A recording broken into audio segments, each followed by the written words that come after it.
Pada video yang lalu, kita mendengarkan tentang Tuhan memberi makan 5.000 orang dengan 5 roti dan 2 ikan. Juga tentang memberi makan 4.000 orang dengan 7 roti. Dua hal identik yang Tuhan lakukan. Melalui peristiwa itu, Tuhan melatih murid-muridnya agar di dalam setiap hal yang mereka lakukan, mereka menengadah kepada berkat-Nya. Demikian juga kepada kita. Di dalam pekerjaan-pekerjaan kita, baik dalam melayani Tuhan maupun dalam bekerja, kita perlu bersandar kepada berkat Tuhan. Tuhan ingin agar kita meletakkan berkat-Nya pada prioritas utama di dalam pekerjaan-pekerjaan yang kita lakukan.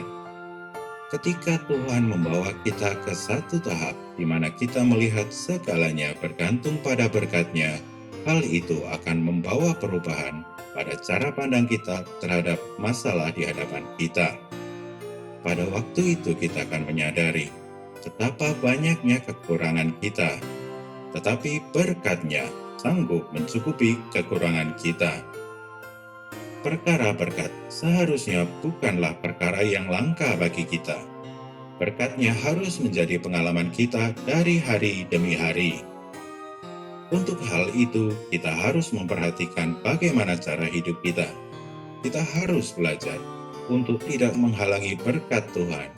Kita perlu menyadari bahwa Tuhan tidak sedang menahan-nahan berkat-Nya atas kita. Tuhan kita adalah Tuhan yang sangat mengasihi kita. Tetapi beberapa kebiasaan kita bisa menjadi penghalang bagi Tuhan untuk memberkati kita. Berkat Tuhan bukanlah perkara kebetulan atau keberuntungan. Ada syarat yang pasti untuk bisa menerima berkat dari Tuhan. Tuhan memiliki caranya sendiri. Dia bekerja menurut prinsip-prinsipnya. Kalau kita tidak menerima berkat-Nya, pasti ada sebabnya. Kita perlu menyingkirkan penghalang berkat-Nya. Bila temperamen kita menjadi penghalang bagi berkat-Nya, kita harus segera menyingkirkan hal tersebut. Terkadang kita melihat ada beberapa orang yang menerima berkat Tuhan, sementara diri kita tidak. Mungkin sudah waktunya kita memperhatikan cara hidup kita. Apakah ada hal-hal yang menghalangi berkat Tuhan atas diri kita? Kita tidak dapat menyalahkan keadaan atau orang-orang di sekeliling kita atas hal ini. Kita masing-masing punya kelemahan. Terhadap satu kelemahan, mungkin Tuhan bisa mengabaikannya. Tetapi terhadap kelemahan yang lain, Tuhan tidak bertoleransi. Tuhan paham bahwa kita tidak mampu menghilangkan semua kelemahan itu. Karena itu kita perlu datang kepada Tuhan dan memohon terang Tuhan agar Tuhan menyatakan hal mana yang perlu kita tanggulangi. Berkat Tuhan itu mirip seperti burung. Dia bisa datang dan pergi kapan saja. Pada waktu kita melihat burung di jendela, kita tidak dapat memanggilnya untuk masuk ke dalam rumah. Dan setelah burung itu masuk, sangat mudah untuk membuat burung itu pergi meninggalkan rumah. Demikian juga Tuhan. Tuhan memberkati apa yang Dia mau berkati. Kita tidak dapat memaksanya. Dengan sebuah kecerobohan kecil, sangat mudah membuat berkat itu terhenti. Jadi, apakah berkat itu? Berkat adalah Tuhan bekerja tanpa penyebab. Di dalam peristiwa 5 roti dan 2 ikan, 5 roti dan 2 ikan tidak menjadi penyebab 5.000 orang kenyang. Dan bukan penyebab juga bagi Tuhan untuk memberkati.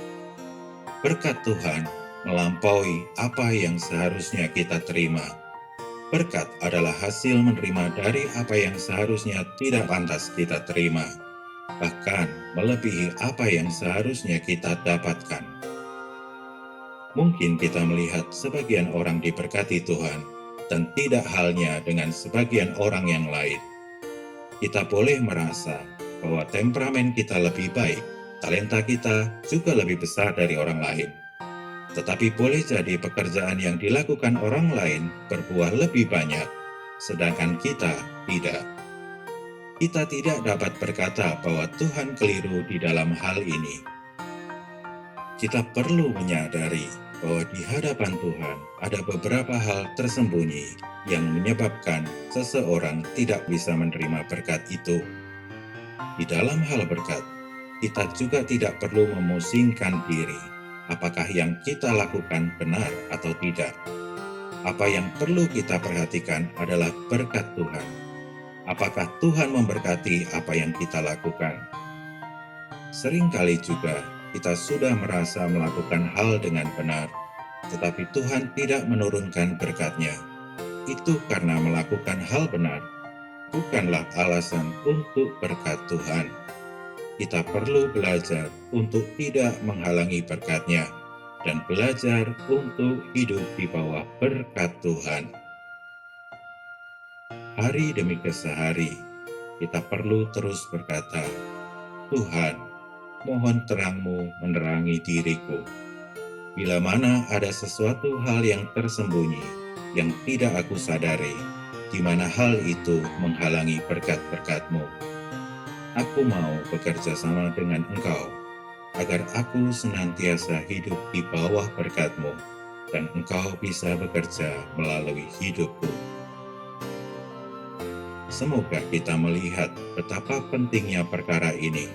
Hidup kita di dunia bukan sekedar untuk melakukan hal-hal yang benar, tetapi hidup kita untuk mengalami berkat Tuhan dan penyertaan Tuhan dari hari ke hari. Tuhan memberkati.